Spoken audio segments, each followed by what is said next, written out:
और बड़ी खबर देहरादून से सामने आ रही है, जहां एसआईआर लागू होने से पहले प्री एसआईआर प्रक्रिया शुरू की गई है। हर मतदाता तक पहुंच समन्वय और संवाद अभियान शुरू किया गया है। अपने क्षेत्रों में जाकर बीएलओ करेंगे मतदाताओं से संवाद। आपको बता दें, 10 साल में 50% से ज्यादा बढ़ोतरी वाले क्षेत्र पे पूरी तरह से नजर रहेगी। यानी कि उत्तराखंड में एसआईआर लागू होने से पहले प्री एसआईआर की प्रक्रिया शुरू कर दी गई है। निर्वाचन आयोग ने उत्तराखंड में इस पहले चरण को मतदाताओं की सहूलियत के लिए शुरू किया है, जिसमें बीएलओ के माध्यम से मतदाताओं से मिलकर उनसे संवाद किया जाएगा।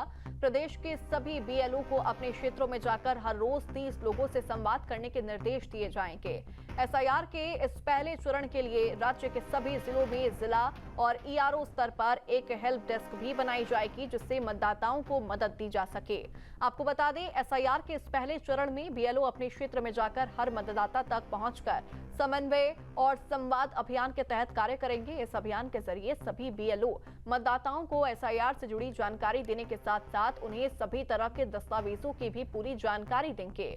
प्रदेश में लागू इस प्रक्रिया से मुख्य एसआईआर प्रणाली से पहले उत्तराखंड की उन विधानसभाओं पर भी विशेष नजर रखी जाएगी, जिनमें पिछले 10 सालों में मतदाताओं की संख्या में भारी बढ़ोतरी देखी गई। अभी हमने अभियान शुरू किया है कि हर रोज एक पन्ना, मतलब लगभग 30 वोटर से हर रोज संपर्क करेगी बीएलओ। ठीक है, which is very easily doable. एक पन्ने में 30 वोटर्स होता है। ऐसा करने से हमारा 1 महीने में वो बीएलओ सारी वोटर से संपर्क कर सकती है। बस इसमें मेन यही देखना है कि हमारा वोटर यहाँ पर उपस्थित है या नहीं है, क्या हुआ है। मोबाइल पे ही आज की तारीख में तो कोई कागज़ तो लेना नहीं किसी से। ठीक है, बस ये अभियान जब शुरू होगा उस समय ये नाम कुछ पैनिक टाइप की सिचुएशन ना बचे, इसलिए हमने अभी से बोला है कि भाई आप आपकी उनसे बात कर लीजिएगा। आपकी शिफ्टेड वोटर्स मेन क्या होता है, जैसा हमारे मसूदास जी का एग्जांपल लेते हैं। पहले टेरी में रहते थे 2003 में, अब यहाँ देहरादून में काम कर रहे हैं। मान लीजिए वहाँ पर वोटर लिस्ट में नाम है, अगर वो ढूंढना चाहेगी अभियान के तहत के टाइम पर थोड़ा सा पैनिक हो सकता है। इसलिए आज ही तारीख में जाए और यहाँ से फ़ोन करके संपर्क करके पूछे तो कोई दिक्कत नहीं आ सकते।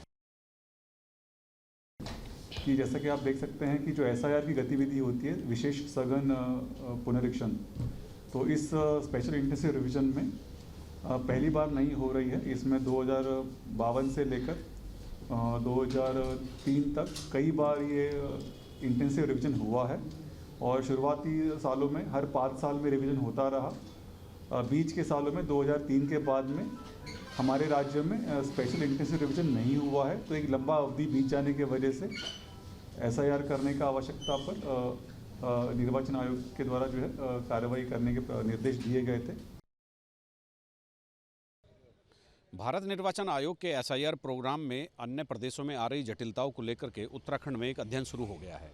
यहाँ पर एसआईआर तो शुरू नहीं हुआ है, लेकिन यहाँ के निर्वाचन विभाग ने केंद्रीय चुनाव आयोग के निर्देश पर एक ऐसा होमवर्क शुरू कर दिया है कि जो कॉम्प्लिकेशंस अन्य राज्यों में आ रहे हैं वो उत्तराखंड में ना आए।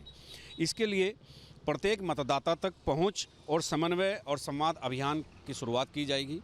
इसके अलावा विशेष गहन पुनरीक्षण को लेकर के प्रारंभिक जो तैयारियां हैं, उनकी जो बुनियादी चीज़ें हैं उनको परखा जाएगा।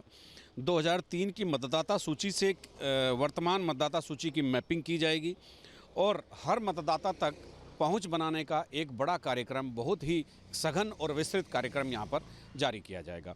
इसी को लेकर के आज मुख्य निर्वाचन अधिकारी डॉक्टर BVRC पुरुषोत्तम ने एक प्रेस कॉन्फ्रेंस की और उन्होंने बताया जिस तरह से कॉम्प्लिकेशंस अन्य राज्यों में आ रहे हैं वो यहाँ पर उत्तराखंड में जब एसआईआर शुरू हो ना आए, इसके लिए हम पूरी तैयारी पहले से ही कर रहे हैं।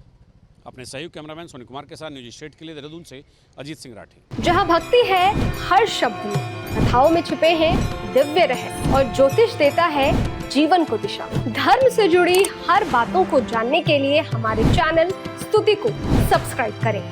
चैनल पर जाने के लिए इस लिंक पर क्लिक करें।